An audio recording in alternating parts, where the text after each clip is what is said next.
Welcome everyone to yet another episode of Game On, the video series started by G2G.News, where we try to engage with various stakeholders in the gaming industry. Today, on this episode, we have with us the Baazi brothers, Puneet and Navkiran Singh. Both of them jointly founded Baazi Games way back in 2014, 7 years back. Baazi Games operates online poker, rummy, and fantasy sports websites with over 10 million users registered on across all three platforms till date. Just to introduce our guests quickly, Puneet is an MBA in finance, and he used to be involved in the financial markets before he started Baazi Games. And I'm being told that he's an avid cricketer also, and maybe he would be making his own teams also on his fantasy platform. We also have Navkiran with us, or he's better known as Navi in the gaming and poker world. Navi is an avid poker player himself. He's an engineer from Manipal University, and he was with TCS before he started Baazi Games. Welcome, Puneet and Navi. Great to have you on Game On. Thank you so much, Jay. Pleasure to be on your show. Thank you, Jay. Always nice interacting with you. So, Puneet, since you are the opening batsman over here, I'll start the game with you. So, why don't you tell us more about how you guys thought of starting Baazi Games and how your journey has been so far? Jay, prior to founding Baazi Games, I was working in financial markets. I was heading a stockbroking firm's Northern India region, looking after their compliances and operations as well. So that is the time when Navi came to me and he used to play poker a lot from his Manipal days and really wanted to do something in gaming. It was an immediate yes from my side, since I saw a lot of synergies between gaming industry and stock markets, right from decision making and so on. And I think that was an immediate yes from my side, and that's how the journey began. Navi, would you like to add anything on how the journey has been so far? Yeah, so I mean, like Puneet said, during my TCS days, I had done a trip to W Series of Poker in Vegas, and the scale of the event there really bamboozled me. I did not expect 20,000 odd poker players in that event, and that's when really it struck me that this could be the right product market fit. And that's really when I approached Puneet. Really wanted his expertise on compliance, finances, and all of those things, because poker is very similar to stock markets too. And in India generally, card games that require some skill have been absolute product market fits. Like games like Rummy were really big even 7 years back. So I felt by getting into poker specifically, I could solve my personal problem as well. That is, I could get a platform where I could see players playing, and I could also play with them, and obviously solving other poker players problems. So that's really how Pokerbazi initially started.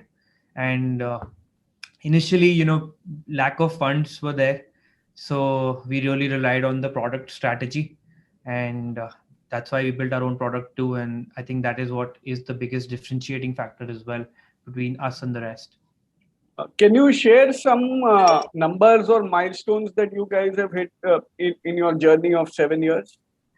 So when we talk about, milestones, obviously, one thing first, that what are milestones for us? I mean, I've always gone by what are our customer ratings, right? So if you ask me today, the biggest milestone for me has been, the release of the new product, because unlike fantasy and rummy, poker already has a very established market in the West. So when we built Pokerbazi, we weren't only competing against domestic players; we were also competing against international players at international standard. So I feel when we got the customer rating to 8, that's I would say was one of the biggest milestones for us. But apart from that, I think in the second year itself, we touched a revenue of about $10 million. And because of that, we were able to diversify our portfolio as well into rummy and fantasy sports too. And Ca- apart ca- from that, obviously we've been the first ones to do the big tournaments in the space, and recently we did the National Poker Series, which attracted about 20,000 unique poker players in India. That I would feel is the biggest milestone any poker operator has been able to achieve. So, can you share a little bit more? We talked about poker, rummy, fantasy. So what is the portfolio and the kind of activities that Baazi Games does right now, and what else is in the pipeline? So for now, we truly believe in the ecosystem theory. That is why we built, the poker ecosystem first. And to support that, we also have multiple ancillary products. There is a PokerBaazi school that is going to go live very soon. There is poker shots that will give you a lot of analytics around your own gameplay. And apart from that, we have a content platform on the fantasy side called Fanblaze. So we truly believe in building these games as ecosystems. And to support that, we've built multiple ancillary products that one obviously are some of them are already live, some we're building. And apart from that, we're also building a unified platform which will have all these games under one roof. That will be called the Baazi Mobile Gaming. That should probably go live in about 45 days odd. Right. And so since you have been an avid poker player, I have to ask you this. Yeah. You know, how as a poker player, how has it helped the fact that you are a poker player and you are running a poker platform, you're running a poker product? Does it actually help in fine tuning the product and understanding players' complaints or inquiries better? I mean, definitely. I mean, that's something that I call as our X factor. The other co-founders in the team also have so much experience playing the game. Because you have to understand, you can't, when you compare a game like poker with other games, spend time of a user is more. This is more skill driven. There are more nitty-gritties in the entire gameplay engine. So personally, for me, it has helped me in the product development journey. And like I mentioned, when we started, this was a bootstrap company. So our focus was differentiating from the competition through product. So, when you get into the nitty gritties, like understanding what should be the anticipation delay for every card that is dealt, or what are the stats that you can show, what are the percentages you can show on each of the betting rounds, and, all of those maths around the game, understanding from the customer experience level and integrating it in the product is something that has definitely been our X factor as well. And being a poker player definitely helps me understand those nitty gritties of what a consumer would want on the product. So, being a poker player, has that played a role in you guys synergizing between offline poker and online poker? You guys do a lot of tournaments in Goa. You've tied up with a casino in Goa. How do you see the synergy between offline and online? To be honest, that's something that we haven't really explored to the potential. 6 months post our tie-up, the branding tie-up, we were forced into lockdown. Yeah. We did do a single event there. The idea behind getting that branding tie-up in place was to create more awareness for the game. I truly believe poker can be a different category like cricket in India in the next 15, 20 years. It has to be, articulated or presented to the consumer properly. It's so much skill in the game. There are so many colleges talking about poker as a game of I like a mental game. I feel there is so much physical effort that also needs to go in to have your mental game at its peak. So I believe this sport, poker can be like a different category of sport in India. And so that tie-up was purely done to create more awareness. But I'm hoping, things are easing up. You'll see a lot of our events in Goa. So I'm waiting for that too. So, Puneet, agree that poker has huge potential in India, but the only caveat over there is subject to the legality and regulations supporting the industry. And this is where, Puneet, we have also spent a lot of time talking about it in the past as well. So, and you are, I would say, an expert in the legality of this industry as well, although you're not a lawyer. So, wanted to know, understand from you your perspective on the legality and, of course, no industry is without challenges, right? So there have been bans, court cases, threatened bans, PILs, and so on.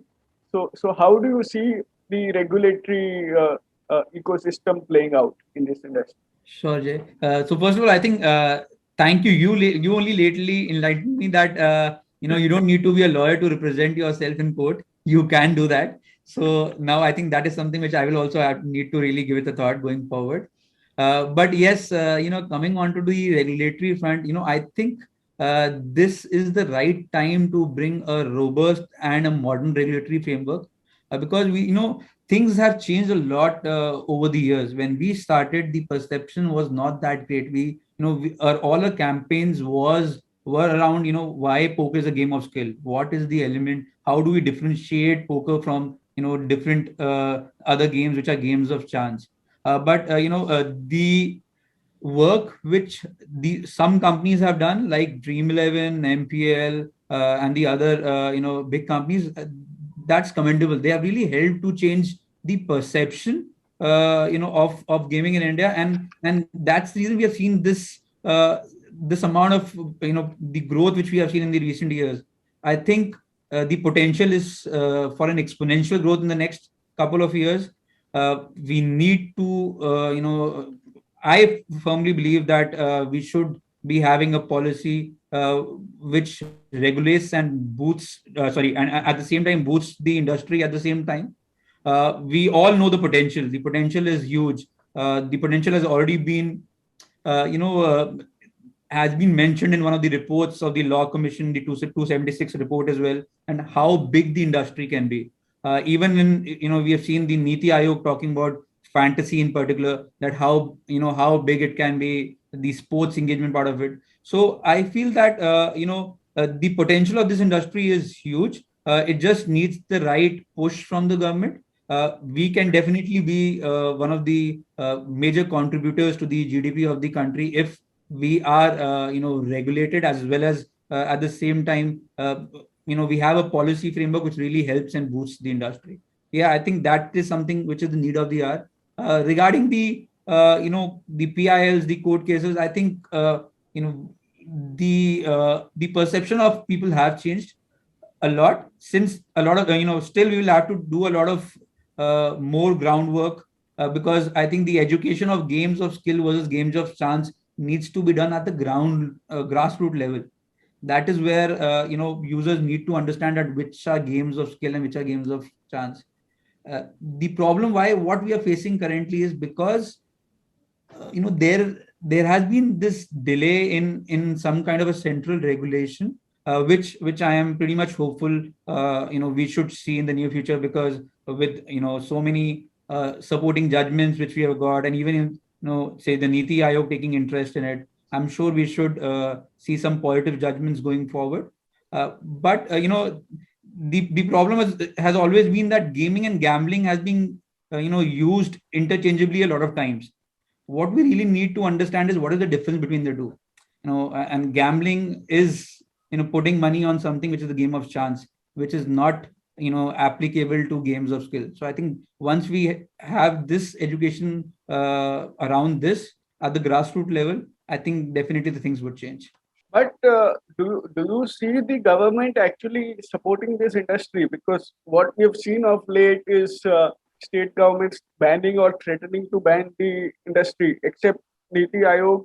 I mean, whether any government department has actually come out in favor of this industry, or we've just relied on challenging such bans in court. And of course, there was a historic decision of the Madras High Court, which we were kind of there together. Both of us were part of it in some way, and the court struck down the ban on skill-based games or online skill-based games like rummy and poker, and specially highlighted even poker in that judgment. Do we have to rely on court judgments itself, or will the governments also start to understand the potential and understand the point you're making? I think the government would definitely understand the point, because we see a lot of work being done at the grassroots level as well. We have seen reports by EY, by KPMG. You have seen these three federations working together on the awareness of games of skill versus games of chance. The AIGF, the TORF, and even the FIFS, have been working a lot in terms of creating such awareness. Even at the at the FICCI and the IMI level, there are a lot of reports which are being made, and also a lot of representations which are being done and submitted to the government. What we need to understand is how big the industry can become. It's not only the gaming industry, we're also talking about the ancillary industries which are related to it. What are the opportunities which they bring to the table, right from the job opportunities to the ancillary professions? It's a huge untapped potential which is there. Once we see that, and I'm sure after speaking to a lot of people, I'm sure the government at the central level now understands. I also Jay, agree that when it comes to online gaming, what we are looking at is a policy at the central level. It cannot be a state level policy, since it's an online thing, and which is available all around the country. So what we are looking at as a uniform approach, which if we can get it from the government, on the policy as well as on the taxation part of it, because currently, if we talk about direct or indirect taxes, we are working towards it. We already know that there is a GST committee which has been formed. We have been sending representations over there as well. So the idea is to do it, engage with the government as much as we can, put our representations, and then hopefully expect a favorable judgment or a favorable policy going forward.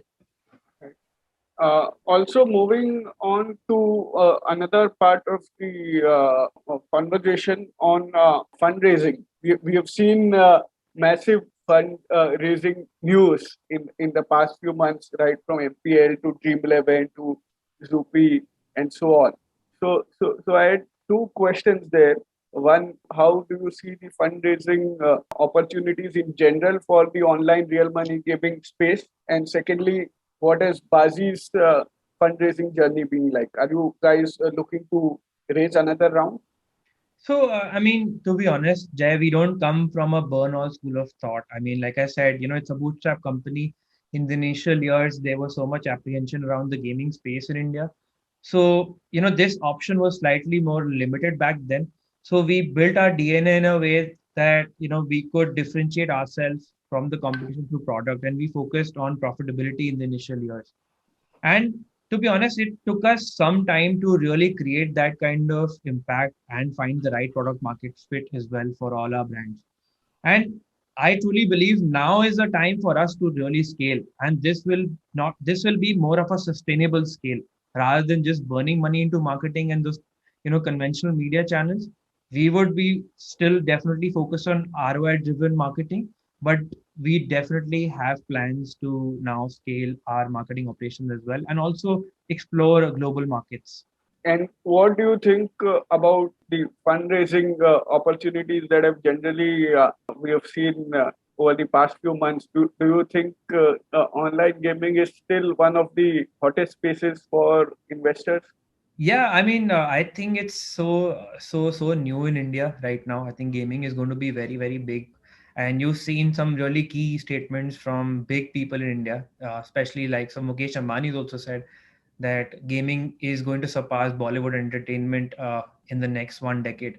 So this is at a very preliminary stage. I think there is going to be more funding that's going to happen into the gaming space. But I personally believe, and we all in the Baazi group believe that that's something good for the industry. I think these other companies are also helping us create more awareness. And like I said, we're going to keep improving our product so that they create awareness, we'll improve our product, and eventually we'll win.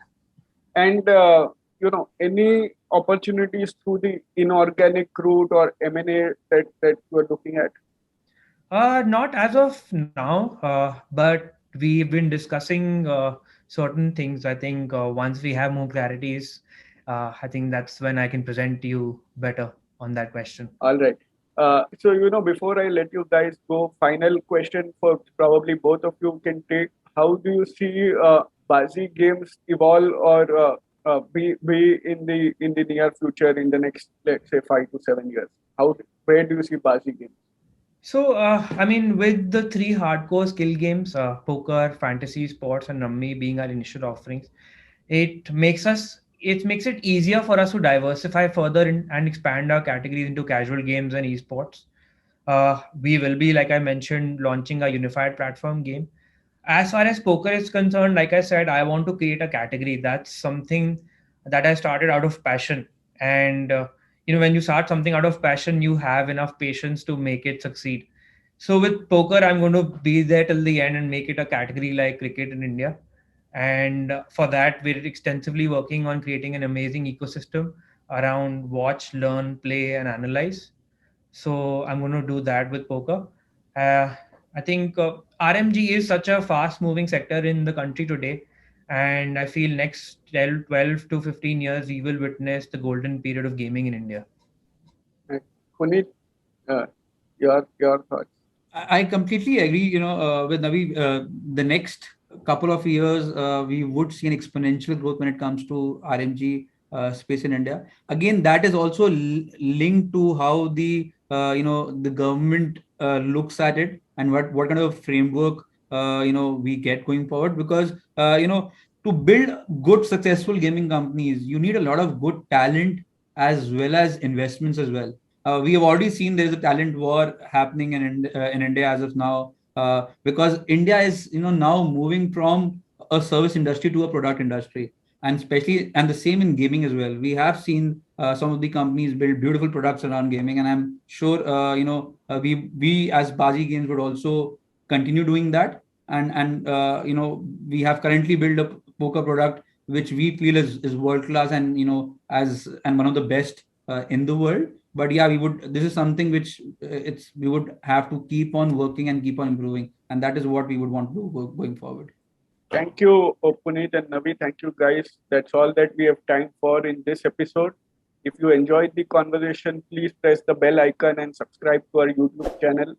Also, please follow our social media pages given in the link description below. We'll be back next week with another episode of Game On. Thank you. Thank you, Jay. Thank you, Jay.